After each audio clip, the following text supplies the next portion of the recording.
In a city like Seoul, some lives feel perfectly safe. Nia Ellis had one of those lives. Steady job, kind boyfriend, nothing that kept her up at night. Then one ordinary evening at a private art exhibition, everything changed. She stood in front of a large canvas, dark strokes swirling like hidden restraints. A tall man in a black coat passed close behind her. Their eyes met for only a second. No smile, no words. Just a look that made the rest of the room disappear. Later, stepping out into the rain, her umbrella caught on his coat. He steadied her arm with a firm hand. "You look like someone searching for something," he said quietly, voice carrying the faint edge of soul. "Be careful what you find." His name was Kang Tae-joon, billionaire heir to a vast empire, and the kind of man people whispered about but never really knew. Nia told herself it was nothing, just a passing moment. But that single glance had already pulled her toward a path where desire, secrets, and danger were impossible to separate.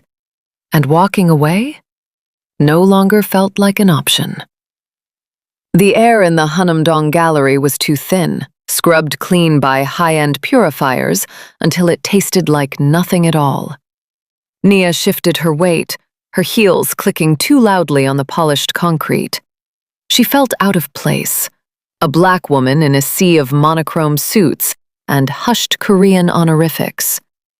Ethan was beside her, his thumb mindlessly stroking her knuckles.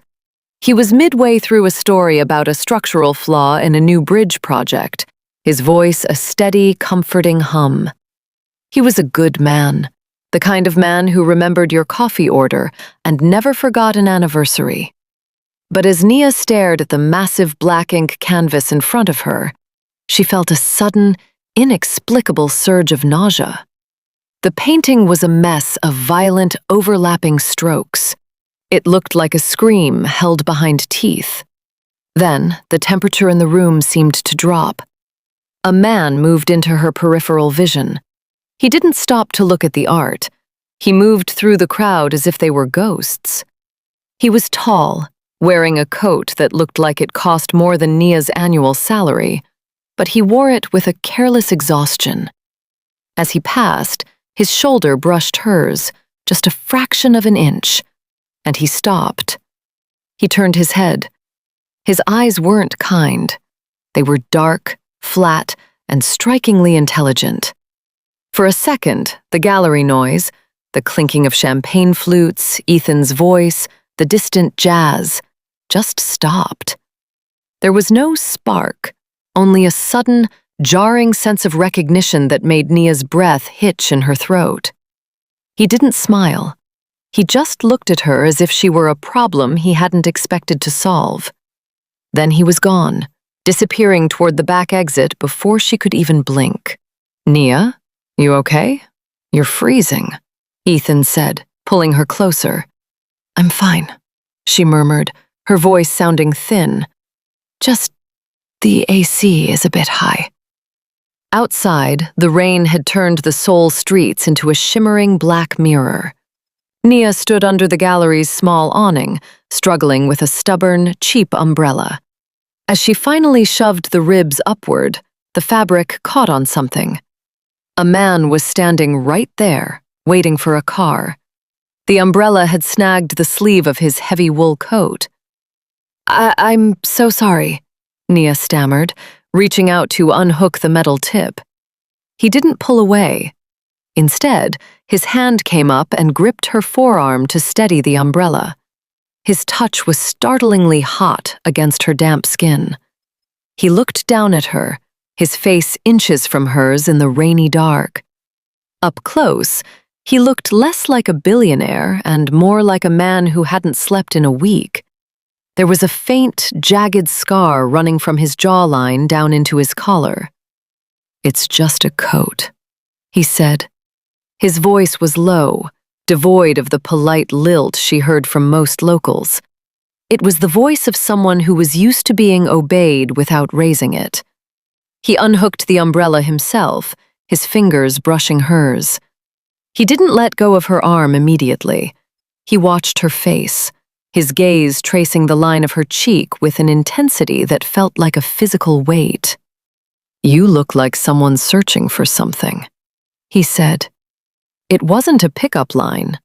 It sounded like a diagnosis. "Be careful what you find." A black sedan pulled to the curb. He released her, stepped into the car, and was gone before Nia could find a single word to throw back at him. "Who was that?" Ethan asked, stepping out behind her, his own umbrella blooming over them both. "I don't know," Nia said. But she was lying. She knew exactly who he was. Everyone in Seoul knew the Kang face, the face of the Hero of Annapurna, the man who had stayed on a freezing ridge to save 6 strangers while his own lover died in his arms. The next 3 days were a blur of restless clicks. Nia sat in her studio, the dual monitors glowing with the UI designs for the Kang Group's new investment platform. She was supposed to be focusing, BIOS-friendly accessibility. But her browser history told a different story. Kang Tae-joon. She scrolled through the archives. The photos of the mountain rescue were grainy and haunting. In one, a younger Tae-joon was being helped off a helicopter. His eyes hollow, his face blackened by frostbite.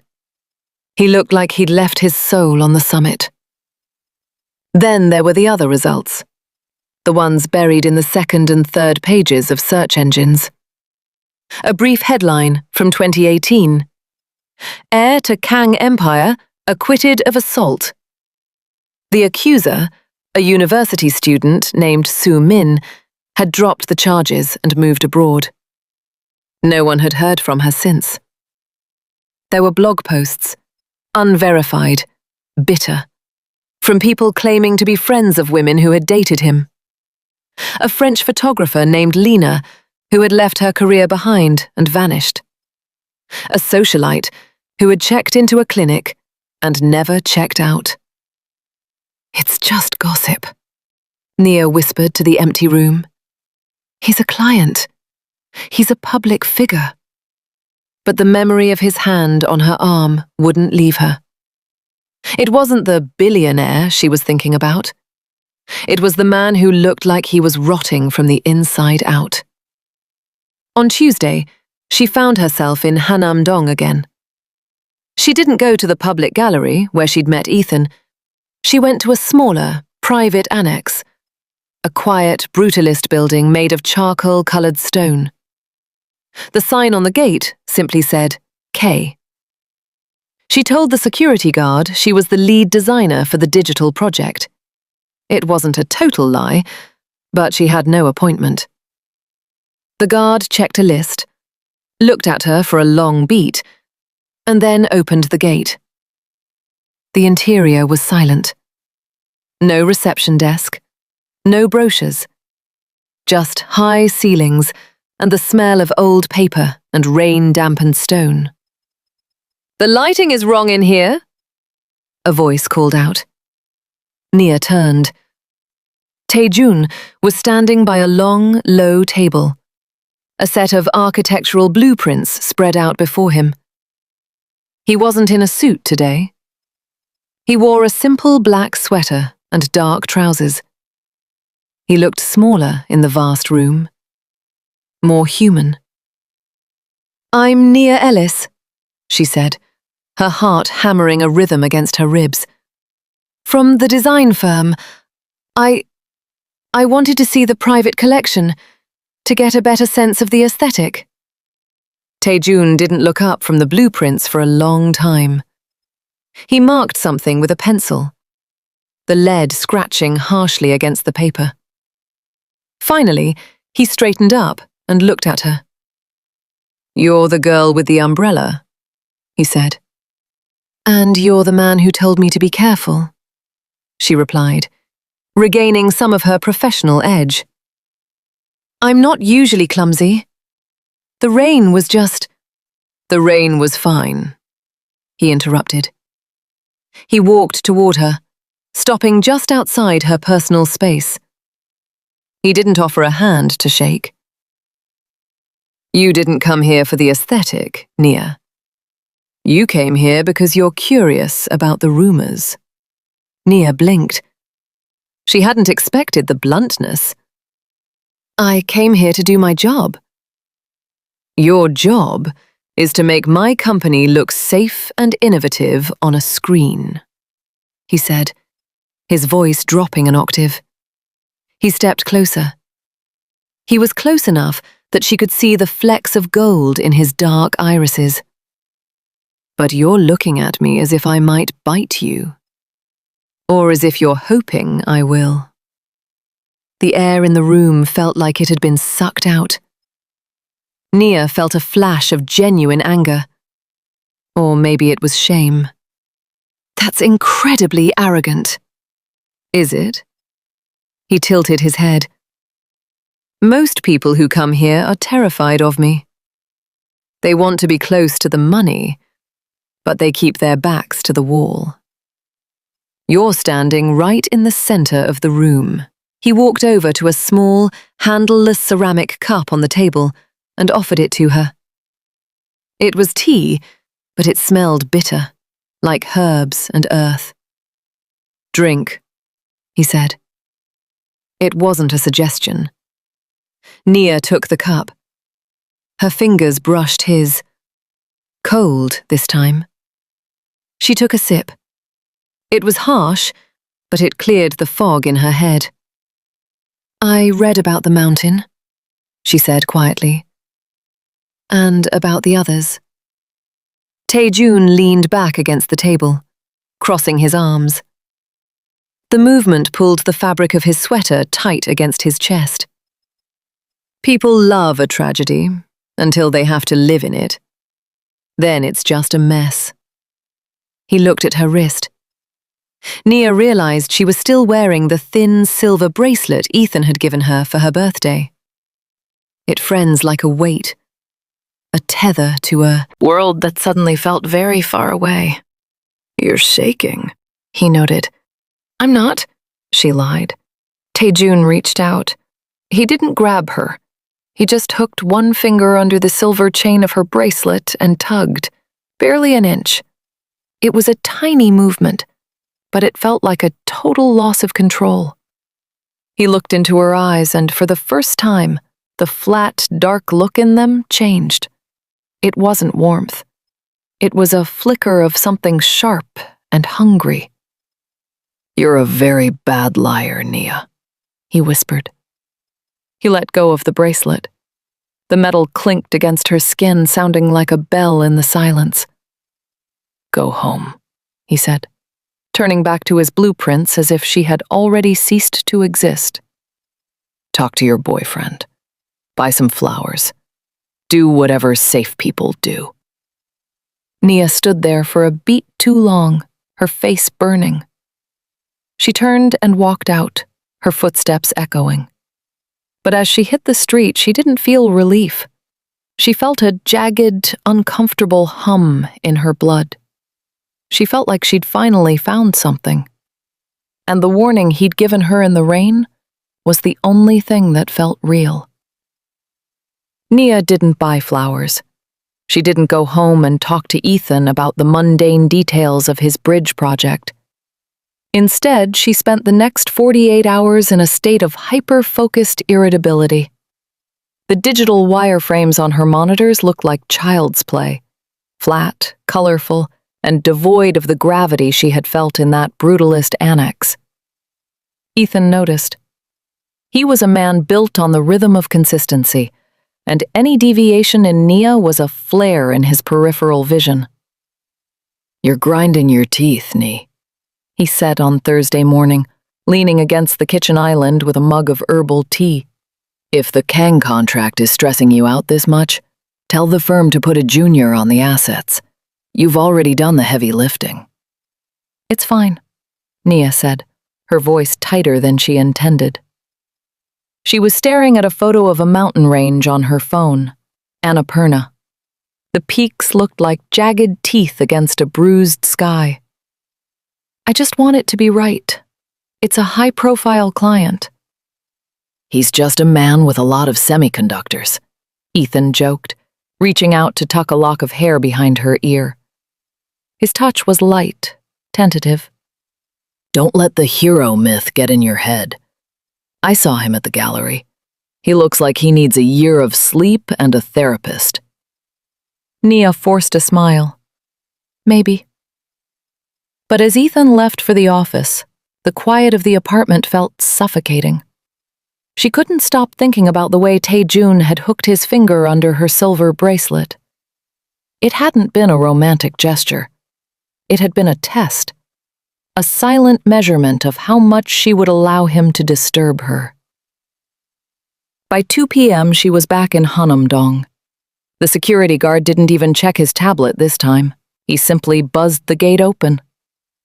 The concrete walls of the annex felt cooler today, the air smelling of rain and cedar.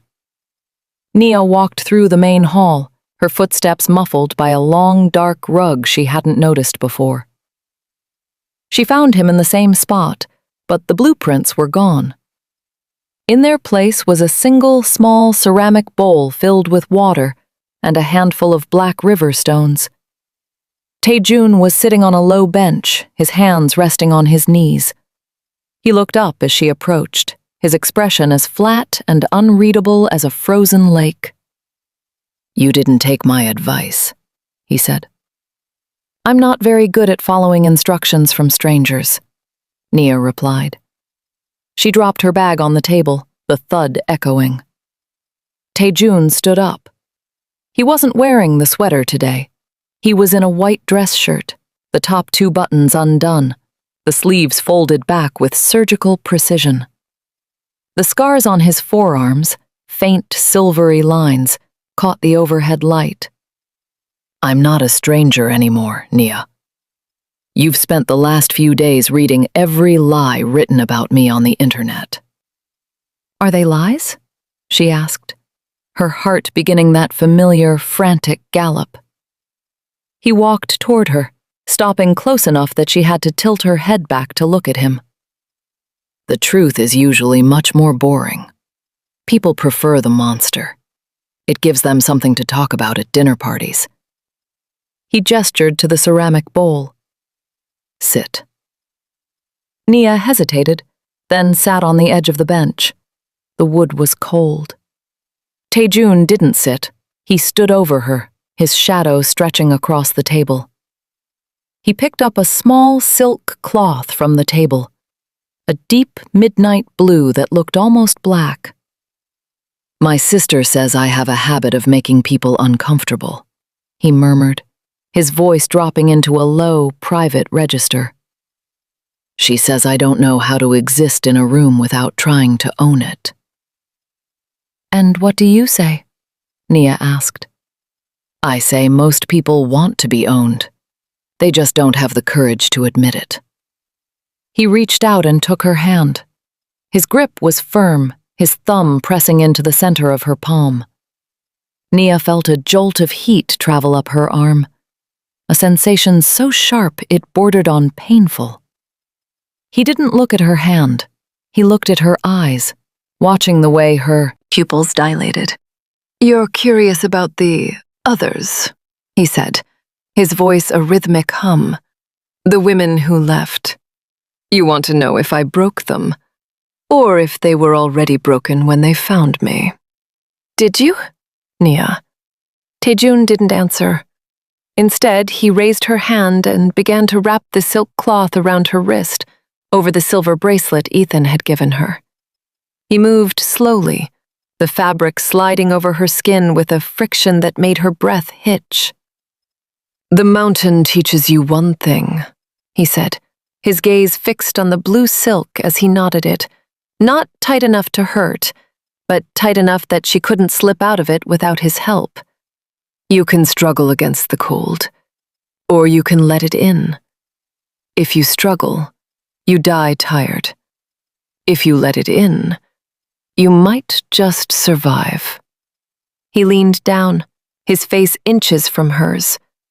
The scent of him, something metallic and clean, like rain on stone, filled her senses. He spoke a few words in Korean, a low, guttural command that she didn't understand, but the tone made her spine stiffen. "What does that mean?" she asked, her voice. "It means stay," he translated. He didn't move away. His hand came up to her neck, his thumb tracing the line of her jaw. His touch was possessive, a silent claim that made the rest of the world, the office, the apartment, Ethan, feel like a dream that was rapidly fading. He pulled the silk wrap on her wrist, drawing her hand toward his chest. She could feel the steady, powerful thrum of his heart beneath the white cotton of his shirt. It was too fast. Or maybe it was her own. "You think you're in control of this." His breath warm against her ear. "You think you're the observer, the designer. But you're already under the ice, Nia. You just haven't realized the air is gone yet." He released her neck and stepped back, but he kept his hold on the silk tether around her wrist. He gave it a small, sharp tug, forcing her to stand. Nia felt a rush of adrenaline that was indistinguishable from fear, a jagged thrill that made her feel more alive than she had in years. They stood there in the center of the brutalist room, the billionaire heir and the web designer, connected by a strip of midnight silk. Tae-joon watched her with a cold, focused hunger that felt like a challenge. "Tell me to stop," he said. "Tell me you want to go back to your flowers and your bridge builder." Nia looked at him, her chest. The logical part of her brain was screaming, reminding her of the vanished accuser and the whispers of the mountain. But her body was responding to something older, something primal. The yield felt better than the fight. "I don't want to go back," she said. Tae-joon's eyes darkened. He reached out and untied the silk from her wrist, the fabric falling to the floor in a silent heap. He didn't smile, but the tension in his shoulders seemed to shift. "Then you should probably tell him," Tae-joon said, his voice regaining its corporate coldness. "I don't like sharing what belongs to me." He turned and walked toward the back of the annex, leaving Mia standing alone in the silence. She looked down at her wrist. The skin was flushed where the silk had been. When she walked out into the Seoul afternoon, the city felt different. The colors were too bright, the noise too loud. She felt like she was carrying a secret that was slowly poisoning her, yet she didn't want the antidote. That evening, Nia sat across from Ethan at their small dining table. He had made pasta, and he was talking about a new restaurant opening in Itaewon. Nia looked at him, really looked at him, and felt a wave of profound sadness. He was a good man. He was a safe harbor. But she had already sailed into the storm, and she knew there was no turning back. She thought of the way Tae-joon had looked at her when he held the silk. He hadn't promised her happiness. He hadn't promised her safety. He had only promised her the truth of her own desire. "Ethan," she said, interrupting him mid-sentence. He stopped, a forkful of pasta halfway to his mouth. "Yeah?" "We need to talk." The words felt like a cliché, but the feeling behind them was a heavy, tectonic shift. As she began the slow, painful process of dismantling her life, Nia could still feel the phantom weight of the silk on her wrist. She was no longer searching for something. She had found it. And as the warning had said, she was beginning to realize just how dangerous that discovery was. The breakup with Ethan was not a dramatic explosion. It was a slow, agonizing leak of air from a room. He sat on their mid-century modern sofa, the one they'd picked out together in a warehouse in Songsu-dong, and looked at Nia as if she were a stranger speaking a dead language. He didn't yell. He didn't throw things. He simply looked at the space between them and asked, "Is it him?" Nia didn't lie. She couldn't. The weight of Tae-joon's influence was already too heavy for a falsehood to lift. "It's not just him, Ethan. I'm not the person you think I am. I don't want the bridge. I don't want the safety." By the end of the week, her life was packed into 4 leather suitcases. She didn't go to a hotel. A black car arrived at her apartment at 9 p.m., driven by a man who didn't speak. He took her to the Hanam penthouse, a glass and steel monolith that seemed to hover over the city like an obsidian crown. Tae-joon was waiting in the living room. The space was cavernous, minimalist to the point of hostility. One wall was entirely glass, offering a panoramic view of the Han River snaking through the glitter of Seoul. "You're late," he said, not looking up from a glass of dark amber liquid. "Packing takes time," Nia replied, her voice echoing. He stood and walked toward her. He didn't offer to help with the bags. He stopped inches away, his presence drawing the air from her lungs. He reached out and took her chin, tilting her head up. His thumb pressed against her lower lip. A silent, heavy demand. "From now on," he whispered, "there is no time that isn't mine." The first few days in the penthouse were a blur of sensory overload. Tae-joon worked in a private study that required a biometric scan to enter.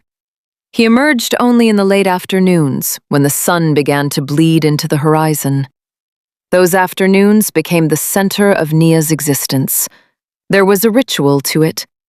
He would find her in the media room or the library, always carrying a length of silk, sometimes a scarf, sometimes a raw ribbon. He didn't ask. He simply moved behind her. "Close your eyes," he would command in English, his voice a low vibration against her nape. When she didn't move fast enough, he would repeat it in Korean, "Nunul kama," the words sounding like a strike of flint. Then came the silk. He would wrap it around her head, the cool fabric sliding over her eyelids, plunging her into a world of blackness where only his touch remained. The loss of sight amplified everything. The scent of his skin, the rustle of his shirt, the sound of his steady, rhythmic breath. "Give me your hands," he murmured. Nia yielded. She felt the silk cinching her wrists together behind her back. It wasn't tight enough to bruise, but the friction was a constant reminder of her lack of agency. He would lead her through the penthouse, his hand firm on her shoulder, guiding her through a space she couldn't see. "Step up," he'd say. "Turn left." The power exchange was silent and absolute. He would seat her on a leather chair and trace the lines of her face with his fingers, exploring her features as if he were memorizing a map. He would whisper things in Korean, words she didn't know, but the cadence told her they were possessive, dark, and filled with a hunger that terrified her. "Do you know why I like the silk, Nia?" he asked one afternoon, his breath ghosting over her ear. "No," she breathed, her heart hammering against her ribs. "Because it's stronger than it looks. It yields, it bends, but it never breaks. Just like you." He untied the blindfold, and the sudden rush of the Seoul sunset blinded her. He was kneeling between her knees, his charcoal eyes fixed on hers. He didn't move to kiss her. He simply watched the way her chest heaved, the way her pupils struggled to adjust. The aftermath was always quiet, a lingering touch on her cheek, a glass of water placed in her hand, and then he would retreat back into his world of shadows and finance. But the outside world wasn't as quiet as the penthouse. A week after she moved in, Nia was sitting in the kitchen when the house manager, a stern woman who looked like she'd been carved from granite, handed her a thick black envelope. There was no stamp, no return address. Mia opened it. Inside was a single sheet of heavy cream paper. The words were printed in a sharp, mechanical font. He consumes what he claims. You are not the first, and you will not be the last to disappear into his shadow. Nia felt a cold prickle of dread. She thought of Su-min. She thought of Lena. She looked at the polished marble counters and the high-end appliances and felt, for a fleeting second, like she was standing in a very expensive cage. That night, the phone in the guest suite rang. When Nia picked it up, there was only silence, the kind of silence that felt inhabited. She could hear a faint, rhythmic clicking on the other end, like a pen tapping against a desk. "Hello?" she asked. Nothing. Just the heavy, electric hum of the line. She hung up, her hands shaking. She told herself it was Ethan, or maybe a disgruntled employee of the Kang group. But as she looked at the black envelope resting on the nightstand, she remembered Tae-joon's scars. She remembered the mountain. When Tae-joon came to her later that night, he smelled of the cold night air and expensive tobacco. He sat on the edge of the bed, his silhouette cutting a sharp line against the city lights behind him. "You're quiet tonight," he said. "I got a letter," Nia murmured, watching him, "and a phone call." Tae-joon didn't move. He didn't ask what the letter said. He reached out and traced the line of her collarbone, his touch heavy and deliberate. People are jealous of what they can't have, Nia, and they are terrified of what they don't understand. "Is that all it is? Jealousy?" He leaned over her, his face inches from hers. The light from the city caught the edge of his jaw. "Does it matter? You're here. You chose the shadow. Don't look for the light now. It will only blind you." He took her wrists and pinned them above her head, his grip unyielding. He didn't use silk this time, just the raw strength of his hands. He looked into her eyes with a raw, jagged intensity that made her forget the letter, the phone call, and the world outside the glass. In that moment, she realized the warning was true. He was consuming her, and the most terrifying part was that she was letting him. The city of Seoul felt different from the height of the Hunnam penthouse. From the floor-to-ceiling windows, the people below looked like ink wash on a wet canvas, blurred, insignificant, and easily erased. Nia spent her days in a state of suspended animation, designing interfaces for Tae-joon's firms while the scent of his sandalwood cologne settled into the fibers of her skin. The anonymous letters hadn't stopped. They arrived every few days, tucked into the morning mail or left under the wiper of the car that drove her to the grocery store. "He consumes what he claims," one said. Another was simpler. "Ask about the ice screw." Nia tucked them into the bottom of her jewelry box beneath the silver bracelet Ethan had given her. She didn't tell Tae-joon. She didn't want to break the spell of the afternoons. On a Tuesday, they left the sanctuary of the tower. Tae-joon wanted to walk through a small private park near the museum district. It was a rare public appearance, and Nia felt the weight of it. The way people stopped talking when he passed. The way security guards snapped to attention. They were crossing a narrow stone bridge when a man stepped out from behind a cluster of ginkgo trees. He looked disheveled, his eyes bloodshot and frantic. Kang Tae-joon! The man screamed. You think you can just buy the silence? You think she's gone because you paid for the plane ticket? Tae-joon didn't flinch. He didn't even break his stride. He simply shifted his body, positioning himself between Nia and the stranger. His hand moved to the small of Nia's back, a heavy, grounding pressure. Sir, you need to step back. One of the plainclothes security guards intervened, but the man lunged forward, a rolled-up newspaper clutched like a weapon. In a movement so fast Nia almost missed it, Tae-joon intercepted the man. He didn't punch him. He caught the man's wrist and twisted, a precise clinical application of force that sent the stranger to his knees. Tae-joon leaned down, his face inches from the man's. He whispered something in Korean, a low, melodic threat that made the man's face drain of color. The security team swarmed, dragging the man away. Tae-joon stood up, adjusting his cuffs. He looked at Nia, his eyes flat and dark. Are you hurt? He asked. No. Nia breathed. Who was that? A ghost, Tae-joon said, his voice devoid of emotion. People like to blame the mountain for what they lost. They find it easier to hate a man than an avalanche. He took her hand, his grip unyielding. We're going to Jeju. 2 days later, they were at his private villa on the southern coast of Jeju Island. The house was a masterpiece of volcanic rock and glass, perched on a cliff overlooking the churning turquoise of the East China Sea.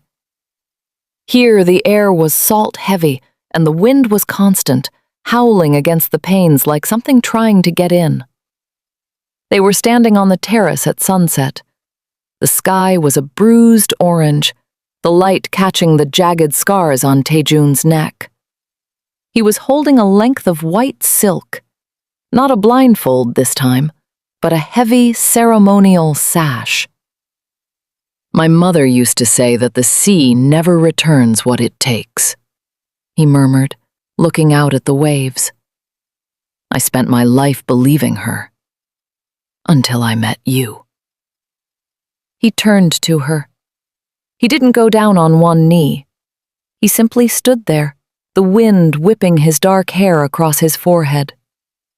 He wrapped the white silk around her hand and his, binding them together at the wrist. I don't know how to be a safe man, Nia. I don't know how to give you a life without shadows. But I know that I will not let you disappear. He reached into his pocket and pulled out a ring, a heavy, rough-cut diamond set in blackened platinum. It looked like a piece of the mountain itself. Marry me, he said. It wasn't a question. It was a command disguised as a plea. Nia looked at their bound hands, then at the man who had systematically dismantled her life until only he remained. She should have been terrified. She should have thought of the man in the park and the anonymous letters. But as she looked into his obsidian eyes, she felt a profound, jagged sense of belonging. Yes, she whispered.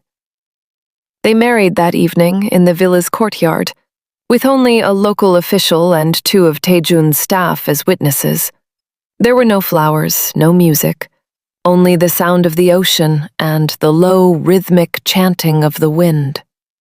When Tae-joon kissed her, it tasted of salt and desperation. That night, while Tae-joon was on a secure conference call in the study, Nia wandered into the library. She was looking for a book on Korean history, something to occupy her mind, when she noticed a loose floorboard behind a row of heavy art books. She pried it up. Inside was a small, leather-bound portfolio. She opened it with trembling fingers. It was filled with photographs. Most were of the Annapurna expedition, men in heavy gear, smiling into the sun. But at the very back was a candid shot of a woman. She was beautiful, with blonde hair tucked into a beanie and eyes that looked like they held the sky. Claire Moreau. Tucked behind the photo was a smaller, older picture. It was a girl, perhaps 16, standing next to a teenage Tae-joon. They were standing too close, their shoulders overlapping in a way that felt uncomfortably intimate. The girl's eyes were fixed on Tae-joon with a look of terrifying, singular devotion. Nia flipped the photo over. In elegant, slanted script, it read, "Always and only. S.A." A floorboard creaked behind her. Nia slammed the portfolio shut and shoved it back into the recess, her heart hammering against her ribs. She stood up just as the library door opened. Tae-joon stood in the doorway, his silhouette blocking the light from the hall. He didn't come inside. He just watched her, his eyes narrowed. "The wind is picking up," he said quietly. "You should come to bed, Nia. The house is old. It has a habit of whispering things that aren't true." Nia walked toward him, her legs feeling like lead. As she passed him, he reached out and caught her arm, his thumb pressing into the skin where the silk had bound them hours before. "Did you find what you were looking for?" he asked. "Just a book," she lied. He looked at her for a long beat, his gaze searching her face for the crack in her composure. Then he leaned down and kissed her forehead, a gesture that should have been tender but felt like a seal. "Good," he whispered. "The past is a cold place, Nia. Don't go back there." As they lay in the dark later that night, the sound of the sea felt louder than ever.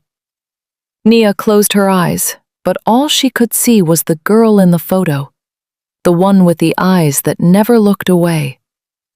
She felt Tae-joon's arm drape over her waist, his grip possessive even in sleep, and she wondered if she had just traded a safe life for a beautiful, gilded haunting. The transition from the salt-sprayed cliffs of Jeju back to the suffocating glass of Seoul felt like a descent. Nia wore the rough-cut diamond on her left hand, its weight a constant, cold anchor. She was now Nia Kang, a name that carried the mass of an empire. Yet she felt less like a queen and more like a specimen under a microscope. Tae-joon was pulled into a vortex of corporate warfare, hostile takeovers and emergency board meetings that left him returning to the penthouse long after the city lights had blurred into a static hum. He was distant, his touch hurried and distracted, his mind clearly still in the boardrooms. Left alone, the silence of the penthouse began to speak. Nia sat at her workstation, but the design grids felt like bars. She opened a private browser, the incognito tab a small rebellion. She didn't search for Kang Tae-joon this time. She searched for Soo Min. The results were fragmented. A police report from 2018, redacted and dry. A blog post from a defunct feminist collective in Hongdae. Then a name appeared in a witness list. Min Ho.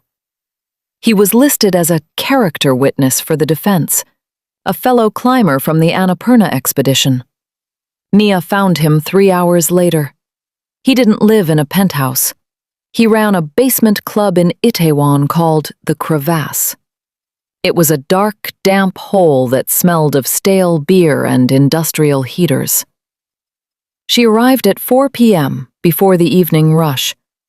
A man with a heavy limp and weather-beaten skin was polishing glasses behind the bar. His eyes were milky, as if he'd spent too long staring at snow. "We're closed," he said without looking up. "I'm looking for Min Ho. Nia said. The man paused, his rag hovering over a highball glass. He looked at her, his gaze dropping to the blackened platinum ring on her finger. He let out a short, wet laugh. "You're the new one," Minho said. "The American."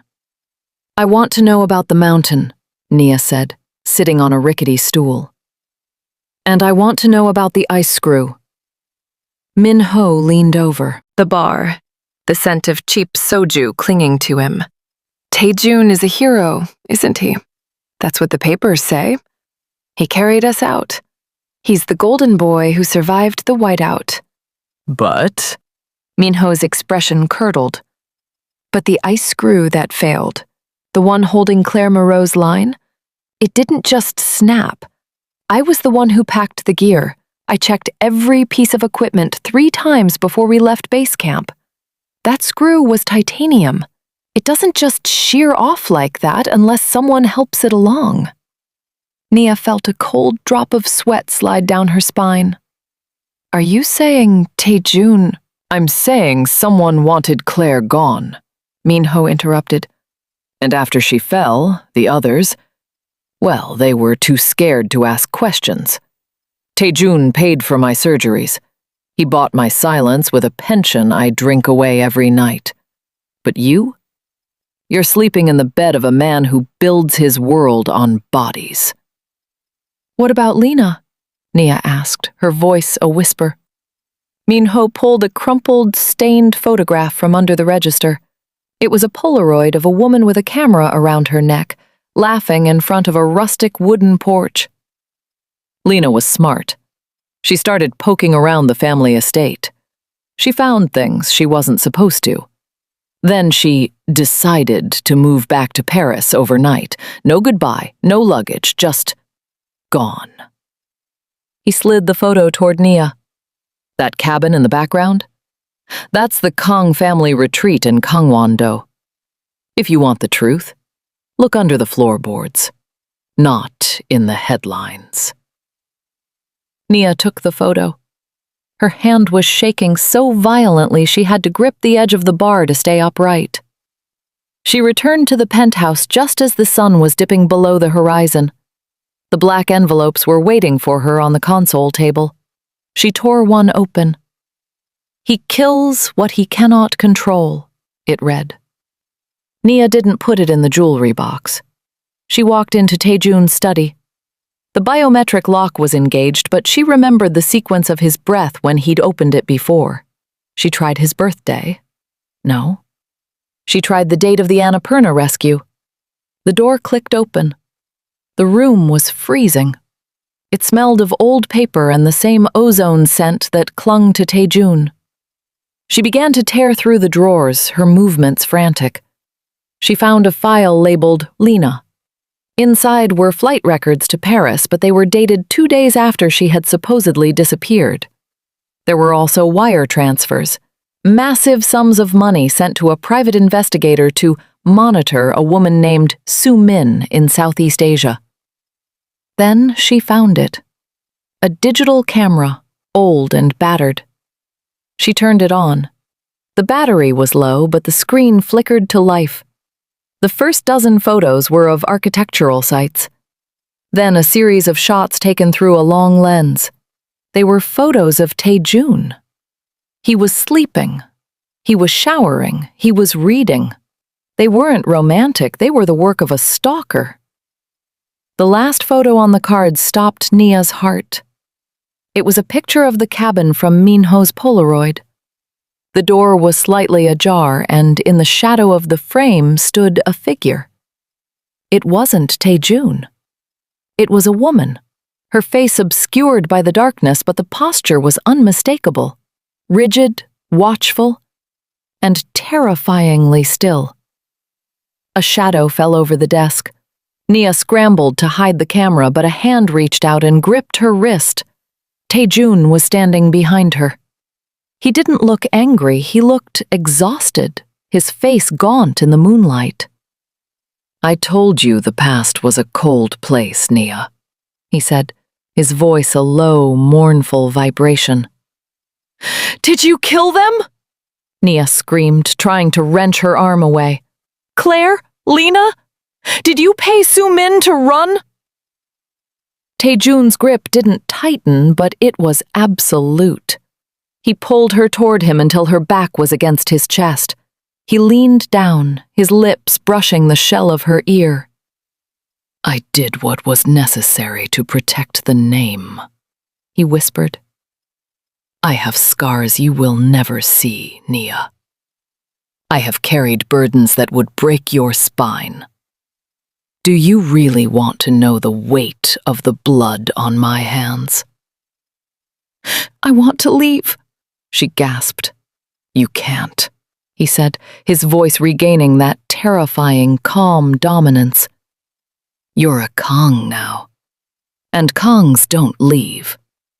We only endure. He let go of her wrist and walked to the window, looking out at the city he owned. Go to sleep, Nia. Tomorrow we go to the cabin. It's time you saw where it all began.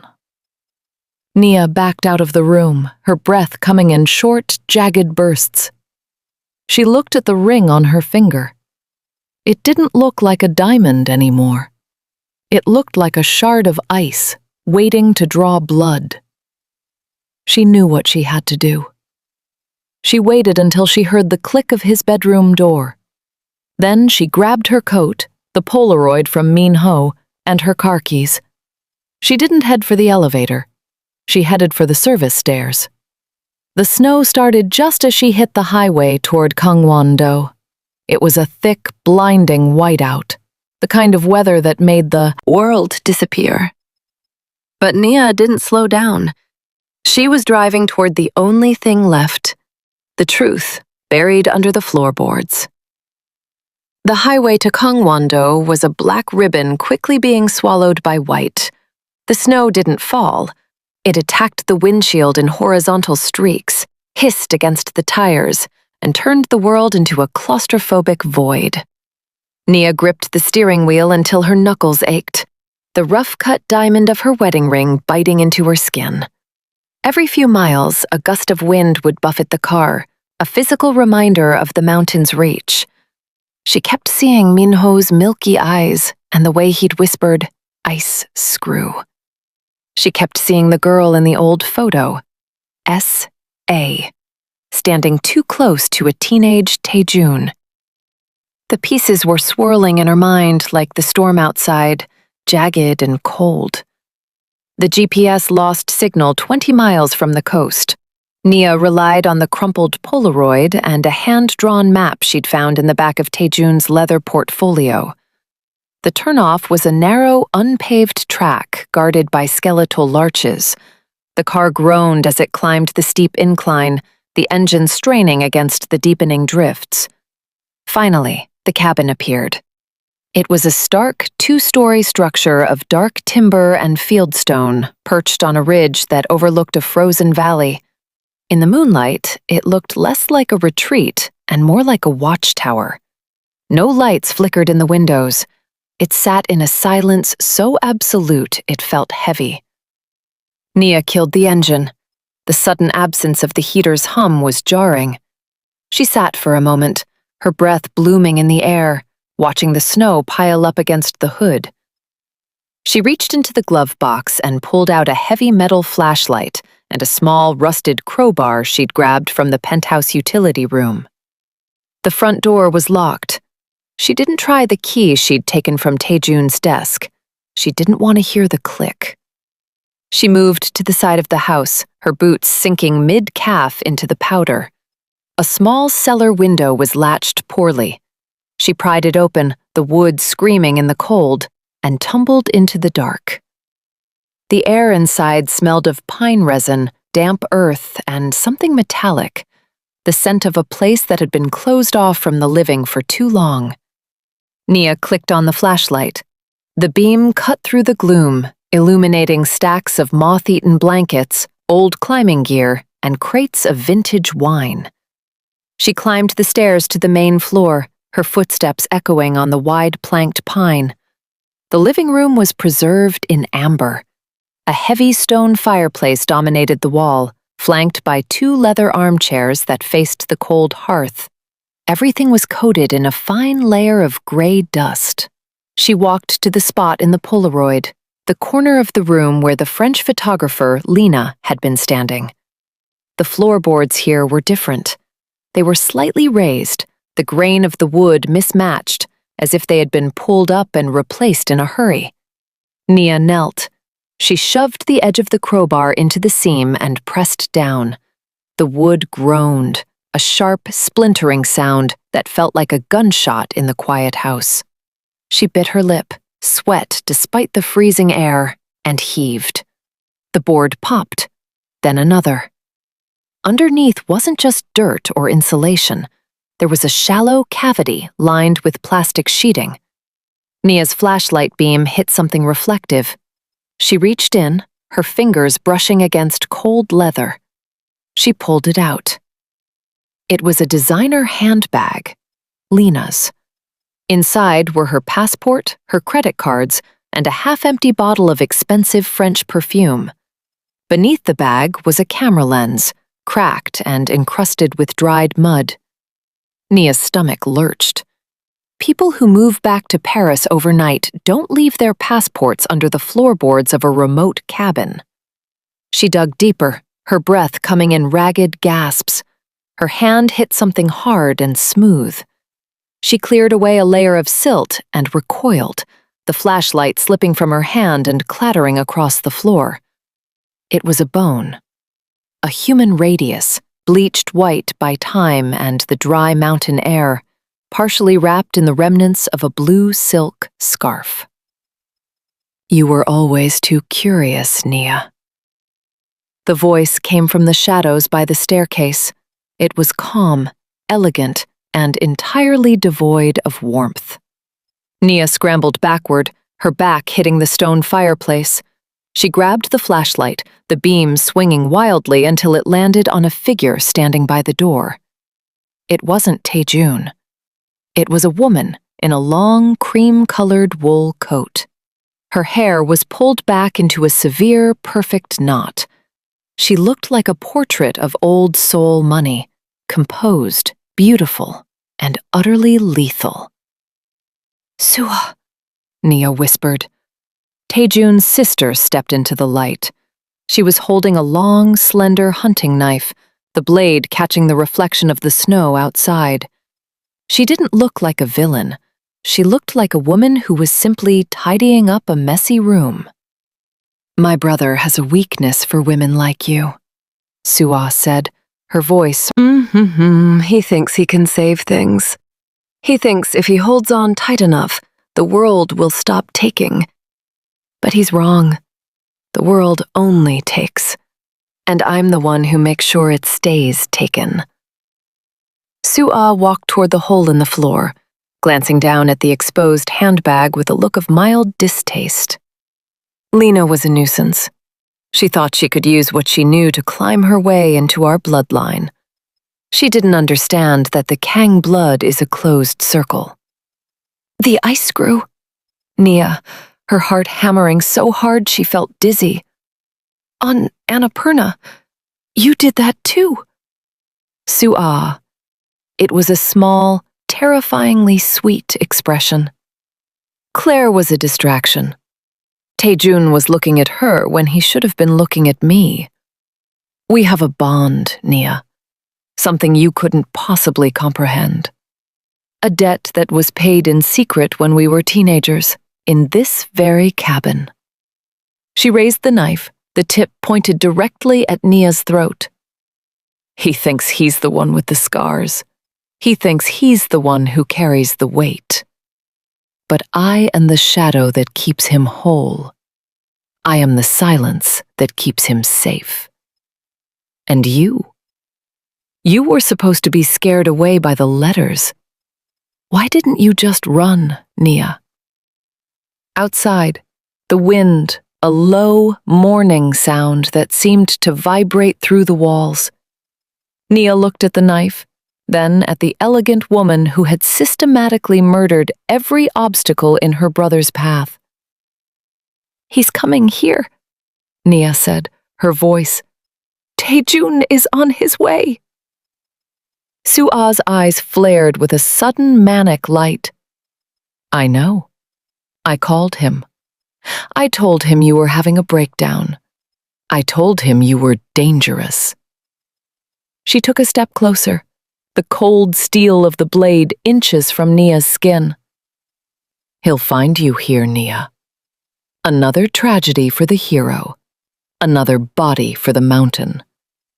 And then, finally, it will just be us again, like it was meant to be.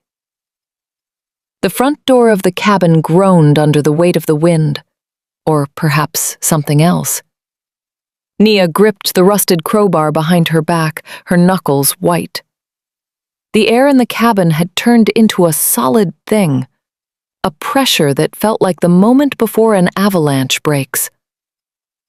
He'll never forgive you, Nia. He doesn't have to, Sua replied, her voice dropping to a jagged obsidian. He just has to belong to me. The fire in the hearth, a dying rhythmic snap that felt like a countdown. Outside, the blizzard had turned the world into a white tomb, sealing the cabin away from the rest of Seoul, from the law, from reality. Sua stood in the center of the room, the knife held with the casual grace of a woman who had performed this ritual before. He thinks he's the one with the scars. Sua, her eyes fixed on the open floorboards. Tae-joon was always the fragile one. He believes in things like honor and redemption. He actually thinks he saved those people on Annapurna. He doesn't realize he only survived because I cleared the path. Nia's grip on the crowbar was slick with sweat. You killed Claire. You tampered with the equipment. She was a parasite, Sua said, her voice sharpening into a jagged edge. She looked at him with those wide, vacuous eyes and saw a billionaire. I saw my other half. When we were 16, in this very room, we crossed a line that can never be uncrossed. A blood pact. A union that makes marriage look like a playground game. He tried to forget it. He tried to bury it under the snow of the mountains and the glass of the city. But I remember. I am the keeper of the debt. Sua stepped closer, the firelight dancing in her obsidian eyes. The anonymous letters? That was my mercy, Nia. I wanted you to run. I wanted you to be the one who left him, so he would see that only I remain. But you were greedy. You wanted the silk. You wanted the control. And Lena? Nia, gesturing to the hollow beneath the floor. Lena was a photographer. She had a long lens and a short memory, Sua replied, her expression flickering with a brief, terrifying, she saw us. She saw the way he looked at me when he thought no one was watching. She tried to use it. I strangled her with one of the silk scarves he bought for her. It felt poetic, don't you think? A heavy sounded against the front door, the wood, then, as it was kicked inward. Tae-joon stumbled into the room, his coat torn, blood matted into his hair. He looked like he'd crawled out of the wreckage of a car. He was pale, his breath coming in shallow bursts. He leaned against the doorframe, his gaze darting between Nia on the floor and his sister with the knife. Sua, he put it down. Tae-joon, she said, her voice returning to that sweet, melodic lilt. You're just in time. She found the bag. She knows about the mountain. She's become a liability, just like the others. But it's okay. I'll take care of it. I'll keep us safe. No, Tae-joon said, taking a staggering step forward. No. More. I spent years paying for your safety. I bought the silence. I moved the bodies. I lived in the shadow of what you did because I thought I owed you for the past. But it ends tonight. Soo-ah's face transformed, the elegance stripped away, leaving a raw, manic desperation that was painful to look at. You owe me everything. I saved you from Claire. I saved you from the scandal. I am the only one who truly knows what you are. She turned on him, the knife raised. If I can't have the silence, then no one can. No one else, Tae-joon. No one else. She lunged. Tae-joon tried to intercept her, but his movements were sluggish, hampered by his injuries. The blade caught him in the shoulder, a sickening slide of steel into wool and flesh. Ugh! He groaned, falling to one knee, blood beginning to soak his white shirt. Nia didn't think. She didn't feel the cold or the terror anymore. She reached out and grabbed a flare gun from the emergency kit she'd spotted earlier on the mantelpiece, a heavy orange plastic tool meant for mountain rescues. Soo-ah was standing over Tae-joon, the knife raised for a final downward strike. Her face was a mask of ecstatic grief. Always and only, Soo-ah whispered. Nia pulled the trigger. The sound was a deafening metallic clack, followed by a blinding eruption of magnesium white. The flare struck Soo-ah in the chest, the intense heat instantly igniting her cream wool coat. A scream tore through the cabin, a high, inhuman sound that drowned out the wind. Soo-ah fell backward, a pillar of white-hot flame against the dark timber walls. She didn't struggle. She simply slumped into the corner, the fire consuming the silk, the wool, and the secrets, until the room was filled with the smell of ozone and burning history. Nia dropped the flare gun, her hands numb. She crawled toward Tae-joon, who was staring at the flames with eyes that looked like they had finally seen the end of the world. He didn't move. He didn't speak.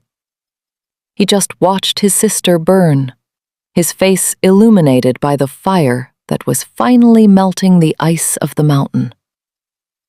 The heat was becoming unbearable. The dry wood of the cabin was catching, the orange glow reflecting in the glass of the windows. We have to go, Nia whispered, tugging at his uninjured arm. Tae-joon, we have to leave. He looked at her then. The connection was still there, the raw spark, the jagged recognition. But it was broken. The silk had been burned away, leaving only the scars. He let her lead him out into the snow, away from the heat and the smoke, as the cabin on the ridge turned into a pyre. Behind them, the structure collapsed into the valley, a shower of sparks rising up to meet the falling snow. The debt had been erased, but as the warning had said, the cost was everything. The fire at the cabin didn't just consume wood and silk. It incinerated the fiction of their life together. In the weeks that followed, the silence in the Hunnam penthouse was no longer charged with desire. It was a sterile, hospital silence. Tae-joon retreated into a fortress of legal teams and corporate restructuring, his shoulder healing into a jagged star of scar tissue that matched the others. Nia stayed in the guest suite, her bags packed but her feet leaden. There was no grand confrontation. There were only the facts. the police reports that labeled the fire an accident, the quiet disposal of Sua's remains, and the realization that every touch between them now tasted of ash and magnesium. "You can't stay," Tae-joon said one evening, standing by the glass wall that overlooked the Han River. He didn't look at her. He looked at his own reflection, a man who had finally run out of shadows to hide in. "I am a graveyard, Nia. Everyone who stays here eventually becomes a ghost." Nia looked at the rough-cut diamond on her finger.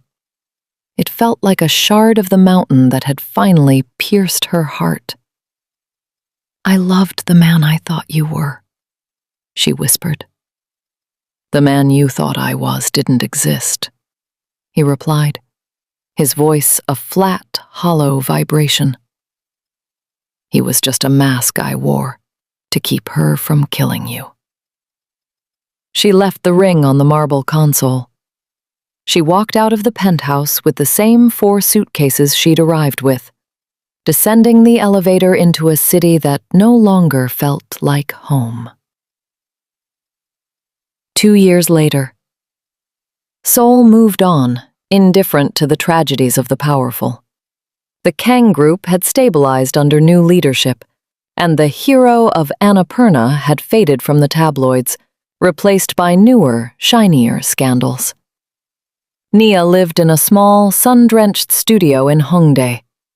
She worked as a freelance consultant, her designs now characterized by clarity and light. No more shadows, no more hidden grids.